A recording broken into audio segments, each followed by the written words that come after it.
नमस्कार, मैं हूं पूजा। बिहार न्यूज में आपका स्वागत है। आज है 29 जनवरी, दिन गुरुवार। खबरों की ओर बढ़ने से पहले एक नजर आज की सुर्खियों पर। बिहार बोर्ड की परीक्षा में देर से आने पर होगा 2 साल का निष्कासन।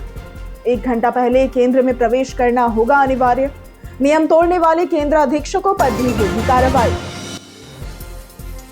बिहार में पंप ऑपरेटर भर्ती के लिए मिलेगा दूसरा मौका। 31 जनवरी से दोबारा खुलेगा पोर्टल। 8 फरवरी 2026 होगी अंतिम तारीख। बिहार के 30 जिलों में खुलेंगे डीईआईसी सेंटर। नवजात से 6 वर्ष तक के बच्चों की करेंगे देखभाल। 30 जिलों में चल रही भूमि चयन की प्रक्रिया। सरकारी डॉक्टरों की प्राइवेट प्रैक्टिस पर रोक लगाने के लिए कमेटी हुई गठित। डॉक्टर रेखा झा करेंगी कमेटी की अध्यक्षता। स्वास्थ्य सेवाएं होंगी बेहतर। अब कोचिंग संस्थानों में नहीं पढ़ा पाएंगे सरकारी शिक्षक। अगले शैक्षणिक सत्र से लागू होगी नई नीति। सरकारी स्कूलों के पास नहीं होंगे कोई भी कोचिंग सेंटर। शिशु मृत्यु दर घटाने के लिए बिहार में खुलेंगे एनबीएसयू। 115 प्रथम रेफरल इकाइयों में होगी शुरुआत। मैटरनिटी वार्ड या लेबर रूम के पास होगी एनबीएसयू। बिहार में एआई से करोड़ों की टैक्स चोरी का हुआ खुलासा। लेखाधारियों से 31 करोड़ रुपए वसूलने का जारी हुआ आदेश। विभाग ने सभी कार्यालयों से मांगी रिपोर्ट।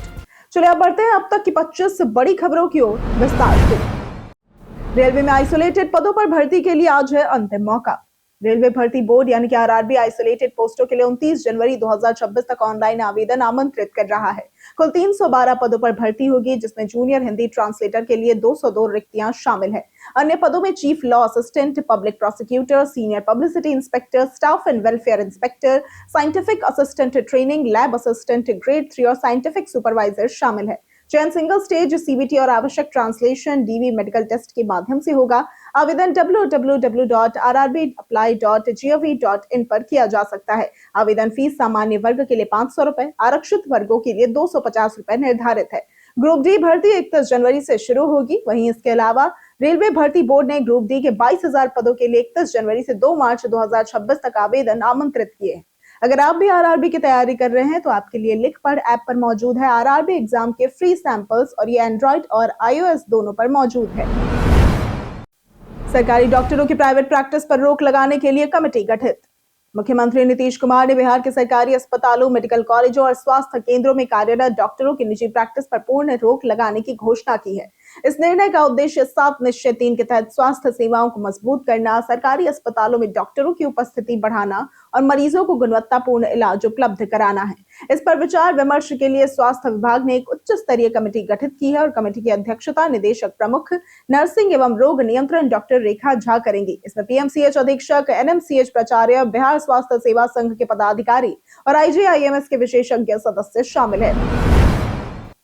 बिहार के 30 जिलों में खुलेंगे डीईआईसी सेंटर।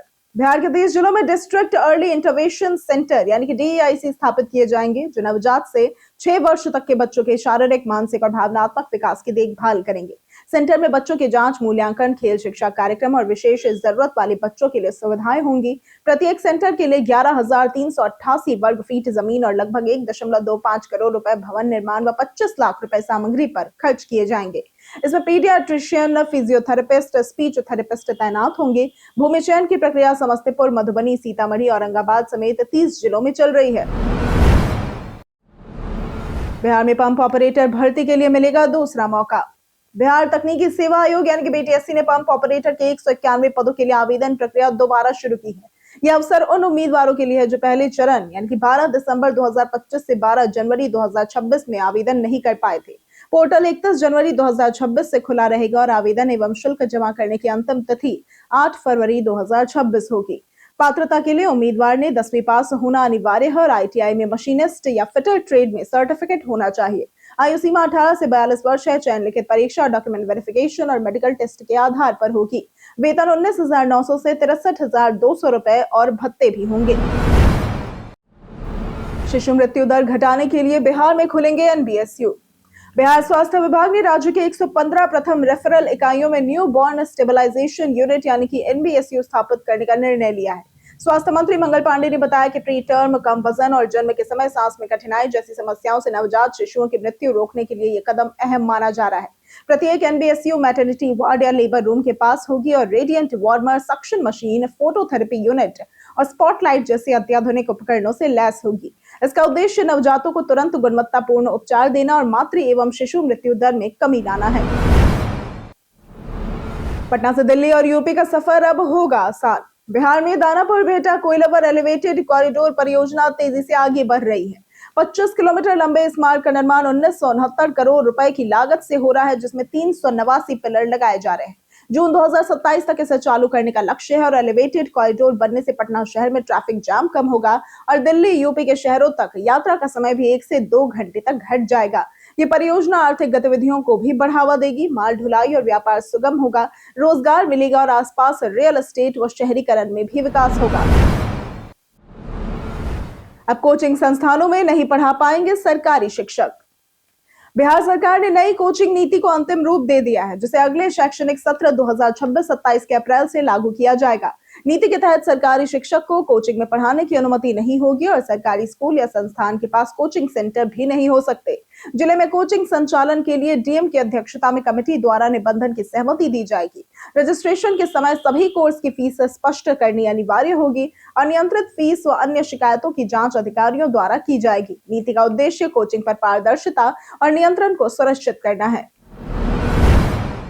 बिहार में एआई से करोड़ों के टैक्स चोरी का हुआ खुलासा। बिहार सरकार ने आर्टिफिशियल इंटेलिजेंस यानी कि एआई तकनीक का उपयोग कर कई जिलों में करोड़ों की टैक्स चोरी पकड़ी है। 3 महीने पहले हुई जांच में 838 दस्तावेजों में जमीन और भवन के मूल्यांकन में गड़बड़ी पाई गई थी। निबंधन विभाग के सचिव अजय यादव ने लेखाधारियों से 31 करोड़ रुपए वसूलने का आदेश दिया और अधिकारियों को स्थल निरीक्षण सुनिश्चित करने के निर्देश जारी किए। कर चोरी में विभागीय कर्मियों की मिलीभगत की आशंका भी जताई गई है। नए वित्तीय वर्ष में एमवीआर दर बढ़ने से जमीन की कीमत 2 से 4 गुना तक बढ़ सकती है और विभाग ने सभी कार्यालयों से रिपोर्ट मांगी है। बीएएस के 51 अधिकारियों का हुआ तबादला। बिहार सरकार ने सामान्य प्रशासन विभाग के तहत बड़े प्रशासनिक फेरबदल में 51 अधिकारियों का स्थानांतरण और नई तैनाती की है। सचिवालय स्तर पर विनायक दास, तानानंद महतो वियोगी, सुशील कुमार, अमित कुमार और कुमार रविंद्र जैसी महत्वपूर्ण तैनातियां शामिल है। जिलों में अनुमंडल पदाधिकारी, भू अर्जन और बंदोबस्त पदाधिकारी भी बदले गए हैं। विभिन्न आयोगों और बोर्डों में भी नई नियुक्तियां की गई है। लोक शिकायत निवारण पदाधिकारियों की नई तैनाती हुई है और सभी अधिकारी बिना पारगमन अवधि के अपने नए पदस्थापन पर तुरंत योगदान देंगे। अनुमंडल पदाधिकारियों को भारतीय नागरिक सुरक्षा संहिता 2023 के तहत कार्यपालक दंडाधिकारी की शक्तियां दी गई है। दरभंगा एयरपोर्ट पर 2027 से शुरू होगा अंतरराष्ट्रीय संचालन। दरभंगा अंतर्राष्ट्रीय हवाई अड्डा अगले वर्ष से संचालन शुरू करेगा, जिससे बिहार के पूर्वी हिस्से में हवाई कनेक्टिविटी मजबूत होगी। उप मुख्यमंत्री सम्राट चौधरी ने कहा कि अगले 5 सालों में राज्य में रोजगार बढ़ाकर मजदूरों को स्थानीय नौकरी मिलेंगी।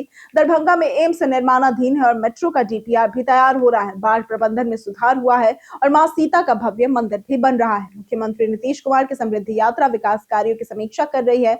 बिजली और अन्य बुनियादी सुविधाओं में भी सुधार हुआ है। स्थानीय नेताओं और कार्यकर्ताओं ने मुख्यमंत्री और उप मुख्यमंत्री का स्वागत किया।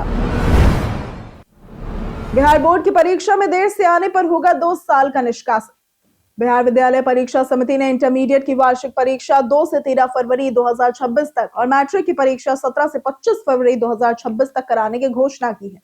समिति ने यह स्पष्ट किया है कि सभी परीक्षार्थियों को परीक्षा शुरू होने से कम 1 घंटा पहले केंद्र में प्रवेश करना अनिवार्य होगा, जबकि मुख्य द्वार आधे घंटे पहले बंद कर दिया जाएगा। देर से आने या जबरन प्रवेश करने पर आपराधिक कार्रवाई और 2 वर्ष तक परीक्षा से निष्कासन होगा। नियम तोड़ने वाले केंद्राधीक्षकों पर भी कार्रवाई होगी और इंटर के लिए 1762 और मैट्रिक के लिए 1699 परीक्षा केंद्र बनाए गए हैं। बिहारी बर्थडे स्पेशल में आज बात होगी अमित कुमार की। अमित कुमार, जिनका जन्म 29 जनवरी 1976 को भारतीय प्रौद्योगिकी संस्थान दिल्ली के कंप्यूटर विज्ञान एवं इंजीनियरिंग विभाग में प्रोफेसर है। उन्होंने 1997 में आईआईटी कानपुर से बीटेक तथा 2002 में कार्नेल विश्वविद्यालय से पीएचडी प्राप्त की। 2002 से 2003 में उन्होंने बेल लैब्स अमेरिका में कार्य किया और 2003 में आईआईटी दिल्ली में संकाय सदस्य बने। उनका शोध क्षेत्र संयोजनात्मक अनुकूलन, सन्निकटन एवं ऑनलाइन एल्गोरिदम, शेड्यूलिंग, क्लस्टरिंग तथा ग्राफ एल्गोरिदम है। उन्हें आईएनएई युवा अभियंता पुरस्कार 2006, आईएनएसए पदक 2011 और शांति स्वरूप भटनागर पुरस्कार से भी सम्मानित किया गया। बीपीएससी ने पंचायती राज विभाग के अंकेक्षक पदों के लिए मांगे आवेदन। बिहार लोक सेवा आयोग यानी कि बीपीएससी ने पंचायती राज विभाग में अंकेक्षक बिहार पंचायत अंकेक्षण सेवा के 102 नियमित पदों के लिए आवेदन आमंत्रित किए हैं। आवेदन 5 फरवरी से शुरू होकर 26 फरवरी तक ऑनलाइन होंगे और 28 और 74 पदों में अलग अलग वर्गों के लिए आरक्षण है, जिसमें अनारक्षित, EWS, SC, ST, EBS, BC और महिला आरक्षण शामिल है। आवेदन के लिए अभ्यर्थियों के पास मान्यता प्राप्त विश्वविद्यालय से वाणिज्य, अर्थशास्त्र, सांख्यिकी या गणित में स्नातक डिग्री होनी चाहिए। एमबीए, वित्त, सीए, आईसीडब्ल्यूए और सीएस डिग्रीधारी भी आवेदन के पात्र है। अधिक जानकारी के लिए bpsc.bihar.gov.in पर विजिट करें। बिहार में नाबालिगों की शौकिया पत्थरबाजी बनी परेशानी।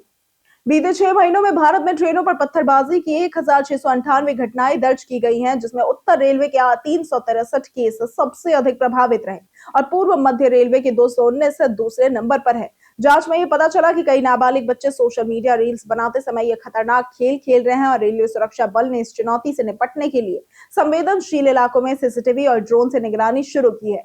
आरपीएफ और जीआरपी गश्त बढ़ा चुके हैं। रेलवे ने पत्थरबाजों के खिलाफ जीरो टॉलरेंस अपनाते हुए कड़ी कार्रवाई और जागरूकता फैलाने की नीति बनाई है। राजस्व विभाग के भ्रष्ट अधिकारियों को किया गया निलंबित। उप मुख्यमंत्री एवं राजस्व एवं भूमि सुधार मंत्री विजय कुमार सिन्हा ने भ्रष्टाचार और गंभीर अनियमितताओं पर ऑन द स्पॉट कार्रवाई की। प्रशासनिक अनुशासनहीनता और फाइल लटकाने के आरोप में शाखा अधिकारी उमेश्वर कुमार सिंह और सहायक शाखा अधिकारी जितेंद्र कुमार को तत्काल निलंबित किया गया। ये कार्रवाई उच्च स्तरीय समीक्षा बैठक के बाद हुई, जिसमें अधिकारियों ने जरूरी फाइल समय पर प्रस्तुत नहीं किया और उनके जवाब असंतोषजनक पाए जाने पर मंत्री ने कठोर विभागीय कार्रवाई के निर्देश दिए। विजय सिन्हा ने विभाग में भ्रष्टाचार, दलाली और भू माफियाओं से जुड़ाव बर्दाश्त न करने की चेतावनी भी दी है, जिससे जनता में उम्मीद जगी है। गैर राज्य सैनिक सेवा के अधिकारियों को आईएएस बनने का मौका। बिहार सरकार ने गैर राज्य सैनिक सेवा यानी कि नॉन एससीएस के उत्कृष्ट अधिकारियों को भारतीय प्रशासनिक सेवा यानी कि आईएएस में प्रोन्नति देने की प्रक्रिया शुरू की है। चयन वर्ष 2025 के लिए कुल 2 रिक्तियां शामिल है और इसके लिए 56 वर्ष से कम उम्र और लगातार 8 वर्ष राजपत्रित पद का अनुभव आवश्यक है। विभागीय चयन समिति प्रत्येक विभाग से योग्यतम 2 अधिकारियों का चयन करेगी, जिसमें 45 अंक वार्षिक कार्य मूल्यांकन और 25 अंक साक्षात्कार के लिए होंगे। भ्रष्ट या लंबित मामलों वाले अधिकारी और जिनकी गोपनीय चारित्रिक रिपोर्ट ऑनलाइन नहीं है, उन्हें नामांकित नहीं किया जाएगा। प्रस्ताव जमा करने की अंतिम तिथि 15 अप्रैल 2026 है। पटना में सवर्ण छात्रों का यूजीसी बिल पर जोरदार विरोध। बिहार की राजधानी पटना में बीते दिन बुधवार को दिनकर गोलंबर पर बिहार स्टूडेंट यूनियन और सवर्ण समाज एकता मंच के आह्वान पर छात्रों ने यूजीसी बिल के विरोध में प्रदर्शन किया। छात्रों ने इसे काला कानून करार दिया और कहा कि यह जातिगत समानता को प्रभावित करता है और उन्होंने चेतावनी दी कि अगर बिल में बदलाव नहीं हुआ तो आंदोलन को और तेज कर चक्का जाम तक हो जाएगा। प्रदर्शन में सवर्ण छात्रों ने गरीबी और बेरोजगारी के मुद्दे उठाए और कहा कि उन्हें न्यूनतम अधिकार दिए जाएं या अलग व्यवस्था दी जाए। रामधारी सिंह दिनकर की प्रतिमा के सामने उनका प्रदर्शन सांकेतिक और शक्तिशाली था। आज होगी बिहार कैबिनेट की अहम बैठक। बिहार सरकार की मंत्रिपरिषद की एक अहम बैठक 29 जनवरी यानी कि आज पटना स्थित संवाद कक्ष में मुख्यमंत्री नीतीश कुमार की अध्यक्षता में होगी। बैठक में उप मुख्यमंत्री सहित सभी कैबिनेट मंत्रियों की मौजूदगी अनिवार्य होगी और इसमें राज्य के विकास योजनाओं, वित्तीय मामलों, प्रशासनिक सुधारों और आगामी कार्यक्रमों पर महत्वपूर्ण फैसले लिए जा सकते हैं। खासकर बजट सत्र से पहले इसे रणनीतिक माना जा रहा है। बैठक को लेकर कड़ी सुरक्षा और निर्बाध बिजली आपूर्ति के निर्देश दिए गए हैं। बैठक के बाद प्रेस कॉन्फ्रेंस में लिए गए निर्णयों की जानकारी साझा की जाएगी। बिहार के इस इलाके में पाया गया मृत बाघ। वाल्मीकि टाइगर रिजर्व के मंगुराहा वन प्रक्षेत्र से भटक कर एक बाघ मानपुर थाना क्षेत्र के पुरैनिया गांव के गेहूं के खेत में मृत पाया गया। बाघ का शव देख ग्रामीणों ने तुरंत पुलिस और वन विभाग को सूचना दी। वन विभाग की टीम ने घटनास्थल का निरीक्षण किया। प्रारंभिक अनुमान है कि फसल की सुरक्षा के लिए लगे बिजली के तारों से बाघ को करंट लगा, जिससे उसकी मृत्यु हो गई। हालांकि यह पुष्टि पोस्टमार्टम और जांच के बाद ही होगी। शव को मंगुराहा वन प्रक्षेत्र कार्यालय ले जाकर विधि सम्मत अंतिम संस्कार किया गया। इलाके में जंगली जानवरों के भटकने की घटनाएं आम बात है। जाने आज कैसा रहेगा बिहार के मौसम का मिजाज। मौसम विभाग के अनुसार बिहार वासियों को ठंड से फिलहाल राहत मिलने की कोई संभावना नजर नहीं आ रही है। 31 जनवरी से 2 फरवरी के बीच एक नया पश्चिमी विक्षोभ पश्चिमी हिमालयी क्षेत्र को प्रभावित कर सकता है, जिससे 1 फरवरी को भारी बारिश और बर्फबारी की भी आशंका है। इसका असर बिहार के मौसम पर भी पड़ सकता है और पिछले 24 घंटों में पूर्वी राजस्थान, पश्चिमी मध्य प्रदेश और उड़ीसा और बिहार के कुछ हिस्सों में घना कोहरा भी छाया रहा, जहां दृश्यता 50 से 199 मीटर के बीच दर्ज की गई। बिहार के गयाजी में विजिबिलिटी घटकर 100 मीटर तक पहुंच गई। पटना का मंगल तालाब बनेगा आधुनिक पर्यटन स्थल। पटना सिटी के ऐतिहासिक मंगल तालाब का 23 करोड़ रुपए की लागत से बड़े पैमाने पर सर्वांगीण विकास किया जाएगा। पर्यटन और नगर विकास विभाग की संयुक्त योजना के तहत इसे आधुनिक, स्वच्छ और परिवार अनुकूल स्थल बनाया जाएगा। परियोजना में चौड़े पाथवे, वॉकिंग ट्रैक, कैफेटेरिया, हरियाली से भरपूर पार्क, हाई मास्ट लाइटिंग और सुरक्षा व्यवस्था शामिल है। भाजपा विधायक रत्नेश कुशवाहा ने निरीक्षण कर कार्य की गुणवत्ता और गति तेज करने के निर्देश दिए। ये विकास न केवल पर्यटन और सौंदर्यीकरण बढ़ाएगा, बल्कि स्थानीय अर्थव्यवस्था को भी बल देगा और मंगल तालाब को सामाजिक व सांस्कृतिक केंद्र बनाएगा। चौथे टी20 में न्यूजीलैंड की जोरदार वापसी, भारत को 50 रनों से हराया। न्यूजीलैंड ने चौथे टी20 मुकाबले में जोरदार वापसी करते हुए भारत को 50 रनों से मात दे दी। हालांकि इस जीत के बावजूद सीरीज पर टीम इंडिया का कब्जा बना हुआ है और स्कोर अब 3-1 हो गया है। विशाखापट्टनम में खेले गए इस मुकाबले में टॉस हारकर पहले बल्लेबाजी करते हुए कीवी टीम ने दमदार प्रदर्शन किया। टीम सीफर्ट की शानदार अर्धशतकीय पारी की बदौलत न्यूजीलैंड ने 20 ओवर में 7 विकेट खोकर 215 रनों का बड़ा स्कोर खड़ा किया। लक्ष्य का पीछा करने उतरी भारतीय टीम दबाव में नजर आई और 18.4 ओवर में 165 रनों पर ही सिमट गई। शिवम दुबे ने 23 बॉल में 65 रनों की तूफानी पारी खेलते हुए मैच जिताने की पूरी कोशिश की, लेकिन टीम को जीत नहीं दिला सकी। कई कारणों से दर्ज है भारत के इतिहास में आज की तारीख। 2007 में अभिनेत्री शिल्पा शेट्टी जमीन जैक्सन को हराकर लंदन के चैनल 4 के रियलिटी शो में बिग ब्रदर चैंपियन बनी थी। 1896 में स्वामी प्रणबानंद महाराज का जन्म हुआ था। ये भारत सेवा आश्रम संघ के संस्थापक थे। 1970 में राज्यवर्धन सिंह राठौर का जन्म हुआ था। ये भारत के प्रसिद्ध निशानेबाज तथा एथेंस ओलंपिक थे। 2004 के रजत पदक विजेता भी थे। 2021 में अरविंद जोशी का निधन हुआ था। ये जाने माने भारतीय अभिनेता थे। 1597 में महाराणा प्रताप का निधन हुआ था। ये उदयपुर मेवाड़ में सिसोदिया राजवंश के राजा थे। व्हाट्सएप पर अनजान कॉल से ऐसे पाएं छुटकारा। व्हाट्सएप आज सिर्फ चैट नहीं बल्कि कॉलिंग का भी बड़ा जरिया है, लेकिन इसके साथ अनजान और स्पैम कॉल्स की समस्या भी उतनी ही बढ़ गई है। ठग और प्रमोशनल कॉल्स यूजर को परेशान करते हैं और फ्रॉड का खतरा भी बढ़ाते हैं। इसी को ध्यान में रखते हुए व्हाट्सएप ने साइलेंस अननोन कॉलर्स फीचर दिया है। इस फीचर को ऑन करने पर अनजान नंबरों से आने वाली कॉल रिंग नहीं करेगी और सीधे कॉल लॉग में चली जाएगी। इससे बार बार डिस्टर्ब होने से राहत मिलेगी और प्राइवेसी और सेफ्टी भी बढ़ेगी, जबकि सेव कॉन्टैक्ट्स की जरूरी कॉल्स पहले की तरह आती रहेंगी।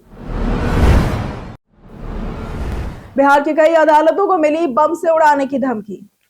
बिहार के कई जिलों में बीते दिन बुधवार को कोर्ट परिसरों को बम से उड़ाने की धमकी मिलने से हड़कंप मच गया। पटना, मुजफ्फरपुर, भागलपुर और सिवान में कोर्ट खाली कराए गए और सुरक्षा एजेंसियां अलर्ट पर रही। पटना सिविल कोर्ट से 2 युवक पिस्तौल के साथ गिरफ्तार हुए, जिससे चिंता और ज्यादा बढ़ गई। मुजफ्फरपुर, भागलपुर और सिवान कोर्ट को ईमेल से बम धमकी मिली, जिसके बाद पुलिस, बम निरोधक दस्ता और डॉग स्क्वाड ने सघन तलाशी ली। कोर्ट का काम रोक दिया गया और कड़ी जांच भी शुरू हुई। साइबर सेल धमकियों के स्रोत की जांच कर रही है। हम प्रतिदिन आपसे 5 ऐसे जरूरी सवाल और उसके जवाब बताएंगे जो कि बीपीएससी, बिहार पुलिस, दारोगा समेत एसएससी जैसे अन्य प्रतियोगी परीक्षाओं में काम आएंगे। सवाल इतिहास, बिहार स्पेशल, विज्ञान, करंट अफेयर्स और भूगोल से रहेंगे। पूछे गए 5 सवालों में आपने कितना सही उत्तर दिया, ये हमें कमेंट करके जरूर बताएं। हमारा पहला सवाल है, स्ट्रोबिलैंथिस नामक फूलों के पौधों की एक नई प्रजाति को किस राज्य में खोजा गया है? ए बिहार, बी अरुणाचल प्रदेश, सी पश्चिम बंगाल या फिर डी तमिलनाडु। इसका सही जवाब है बी अरुणाचल प्रदेश। हमारा दूसरा सवाल है, भारतीय रेलवे के पहले ह्यूमनॉइड रोबोट का क्या नाम है जिसे विशाखापट्टनम रेलवे स्टेशन पर तैनात किया गया है? ए आरएससी अर्जुन, बी बीएससी तेजस, सी एएससी अर्जुन या फिर डी एडीसी तेजस। इसका सही जवाब है सी एएससी अर्जुन। हमारा तीसरा सवाल है, इनमें से कौन 400 ग्रैंड स्लैम जीत हासिल करने वाले पहले खिलाड़ी बन गए हैं? A Jannik Sinner, B Alexander Zverev, C Novak जोकोविच या फिर डी दिमित्री मेदवेदेव। इसका सही जवाब है सी नोवाक जोकोविच। हमारा चौथा सवाल है, बिहार के किस जिले में सबसे अधिक वन क्षेत्र पाए जाते हैं? ए सारण, बी गयाजी, सी पश्चिमी चंपारण या फिर डी दरभंगा। इसका सही जवाब है सी पश्चिमी चंपारण। हमारा पांचवा सवाल है, वो कौन सा स्थान है जहां पर भगवान बुद्ध ने सम्राट बिंबिसार को धर्म परिवर्तन के लिए प्रेरित किया था? ए बोध गया, बी राजगीर, सी नालंदा या फिर डी चंपानगर? इसका सही जवाब है बी राजगीर।